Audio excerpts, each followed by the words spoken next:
শুভ দুপুর বন্ধুরা, কার কার রান্না হয়ে গেছে বন্ধুরা? আমার এখনো রান্না হয়নি, তাই দেরি হয়ে যাচ্ছে বলে রান্নাটা পাঠিয়ে দিলাম। দেখুন বন্ধুরা, শুভ দুপুরে এই ফুলকপি আলু মাছ দিয়ে ঝোল হবে, একটু বড়ি দেবো। ফুলকপি আলু বড়ি মাছ দিয়ে ঝোল করব। এখানে শিম ভাজবো, একটু শিম ভাজবো। এখানে আছে চিংড়ি, চিংড়িটা এখনও কাটা হয়নি, কাটবো। আর এই শাক ধুয়ে রেখে দিয়েছি, শাক ভাজা হবে। আর একটু চিংড়ি মালাইকারি হবে একটুখানি অল্প করে। এটা আবার কী দিচ্ছি সুন্দর বলো তো, নারকেল দিয়ে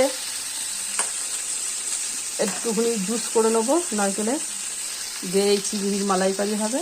এই হলো আমাদের শুধু দুপুরে রেসিপি, ফুলকপি আলু মাছের ঝোল, শিম ভাজা, শাক ভাজা আর এই চিংড়ি মালাইকারি হবে। আর এদিকে ভাত হচ্ছে।